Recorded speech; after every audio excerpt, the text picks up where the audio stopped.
انتہائی افسوسناک خبر آپ سے شیئر کر رہا ہوں۔ لیبیا میں ایک دفعہ پھر کشتی حادثہ پیش آیا جس میں پاکستانیوں کی بڑی تعداد بالخصوص گجرات، منڈی بہاؤدین، حافظ آباد اور پنڈی بھٹیاں سے لوگ شامل ہیں۔ یہ حادثہ تقریباً 100 سے 99 لوگوں کے بیچ میں پیش آیا، جن میں سے 30 لوگوں کو ریسکیو کیا گیا جبکہ 71 لوگ جو ہیں وہ لاپتہ ہیں۔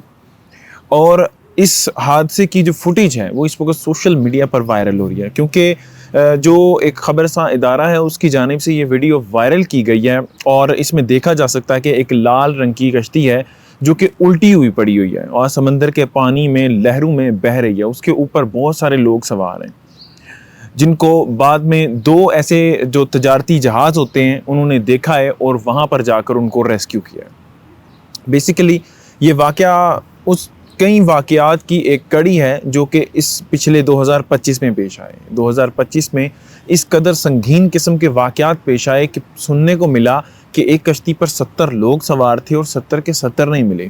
سننے میں یہ بھی آیا کہ ایک کشتی کے اوپر 45 لوگ سوار تھے اور صرف 4 سے 5 بچ سکے۔ اور حد تو یہ کہ ایک واقعہ اس طرح کا کچھ سال پہلے پیش آیا جس میں میرا ایک کلاس فیلو خود پھنس گیا اور آپ بلیو کریں 80 لوگوں میں سے صرف وہ اکیلا بچ کر پاکستان آیا۔ اس میں سے تقریباً ایسے لوگ جنہوں نے 25 لاکھ روپے دیے ہوئے تھے اس ڈنکی کے لیے، اس غیر قانونی سفر کے لیے، وہ بھی اپنی جان سے گئے، جس میں گجرات کے، منڈی بہاؤدین کے، گجرانوالہ کے، یہ سارے ایریاز کے لوگ شامل تھے۔ لیکن گجرات کا وہ اکیلا لڑکا واپس آیا اور اس لڑکے کی کہانی آپ کو کچھ بتاتا ہوں۔ اکلوتا بھائی، عثمان اس کا نام ہے اور وہ رہتا بھی گجرات میں۔ حادثہ لیبیا میں پیش آیا۔ لیبیا سے جاتے ہوئے یورپ کی طرف، اٹلی کی طرف جو لوگ جا رہے تھے کہ وہاں پر کشتی کا حادثہ پیش آتا ہے۔ کشتی کا حادثہ نارمل تو یہی ہوتا ہے کہ کشتی الٹ گئی، بڑی لہریں آ گئی، یہ وغیرہ ہو گیا، لیکن اس دفعہ کچھ مختلف ہوا۔ اس دفعہ مختلف کچھ یوں ہوا کہ ان کے پاس جو کشتی تھی اس کا فیول ختم ہو گیا۔ اب وہ سمندر کے بیچ میں کھڑا جہاز، اب وہ اس میں بیٹھے ہوئے ہیں اور انتظار کر رہے ہیں کہ کوئی ان کی مدد کے لیے آئے۔ اب میں بتاتا ہوں کہ وہاں پر جو لوگ ان کو ڈنکر تھے، جو ڈنکی لگوا رہے تھے، ان کے پاس کھانا تھا، لیکن ان لوگوں کو وہ لوگ کھانا بھی نہیں دیتے تھے۔ اگر کوئی بندہ ان کے سامنے آواز اونچی کرتا تو وہ لوگ چھری چاقو سے یا ہتھوڑی سے ان کے اوپر وار کر کے ان کو قتل کر دیتے ہیں۔ ایسے کئی پاکستانیوں کو انہوں نے تقریباً قتل کر کے، تقریباً 12-13 پاکستانیوں کو انہوں نے قتل کر کے جہاز سے یا اس کشتی سے باہر پھینکا، جنہیں بڑی بڑی شارک مچھلیوں نے اپنا نوالا بنایا۔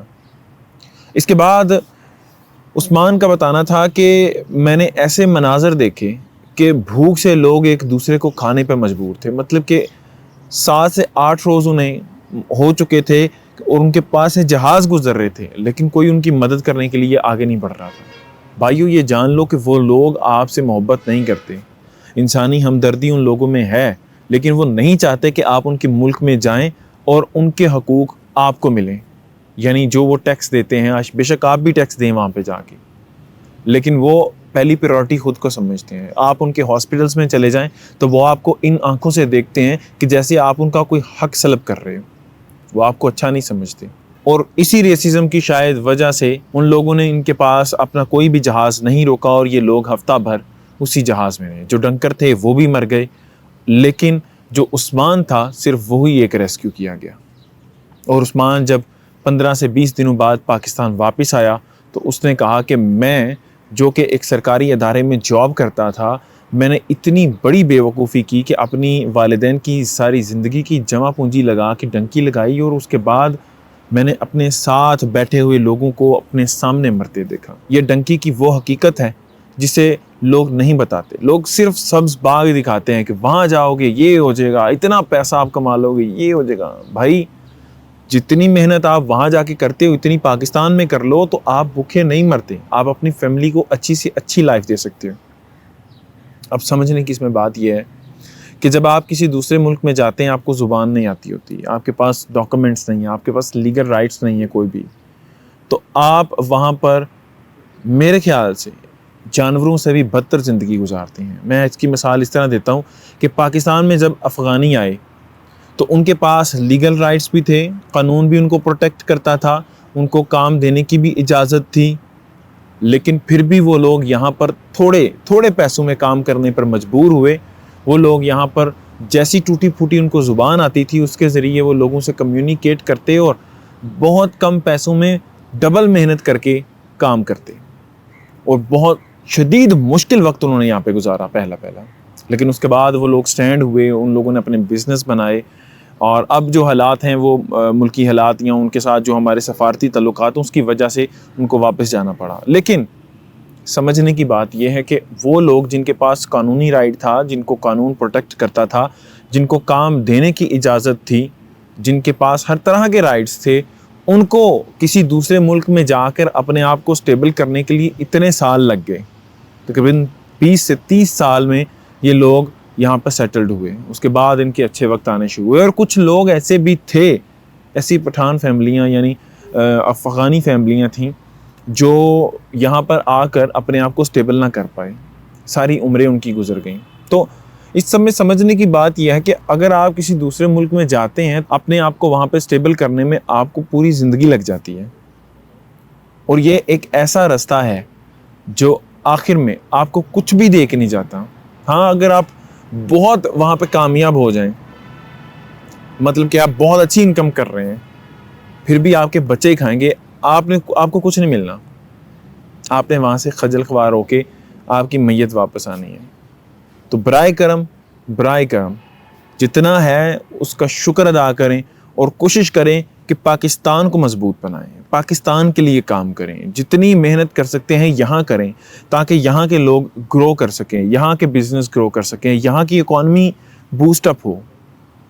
اور آپ جب وہاں جا کے ایک اچھے بزنس مین بنتے ہیں تو اس کی بجائے اگر آپ وہ پاکستان میں رہ کے ایک اچھے بزنس مین بنیں, اچھا بزنس کریں, اتنی ہی محنت یہاں پہ کریں, تو کسی صورت آپ کو اپنی فیملی سے دور نہیں رہنا پڑتا. کسی صورت یہ سوچ بھی نہیں آنی چاہیے آپ کے مائنڈ میں کہ آپ کو ترقی نہیں ملے گی, آپ پیسہ نہیں کما سکیں گے اور ایک اچھی بہترین زندگی نہیں جی سکیں گے. لیبیا کی جو کشتی ہے وہ ایک خونی کھیل بن چکا ہے. لوگ وہاں پر جاتے تو ضرور ہیں اور کشتی پر جانے والے صرف ایک سرخی کی صورت واپس آتے ہیں, لوگوں کی واپسی وہاں سے نہیں ہوتی. یہ انتہائی افسوسناک ہے. جتنے بھی لوگ وہاں پر اپنی جانوں سے گئے ان کے لیے فاتح خوانی ضرور پڑھیے گا, ان کے لیے دعا بھی کیجیے گا, اور ان کے جو پیچھے لواحقین ہیں اللہ تعالیٰ انہیں صبر جمیل عطا فرمائے. انتہائی دکھ ہوا یہ جان کر کہ اتنا بڑا نقصان ہو گیا. اس میں پاکستانیوں کی سب سے زیادہ تعداد رہتی ہے. ہر دفعہ پاکستانی سب سے زیادہ اپنی جانیں قربان کرتے ہیں ایسے موقعوں پر.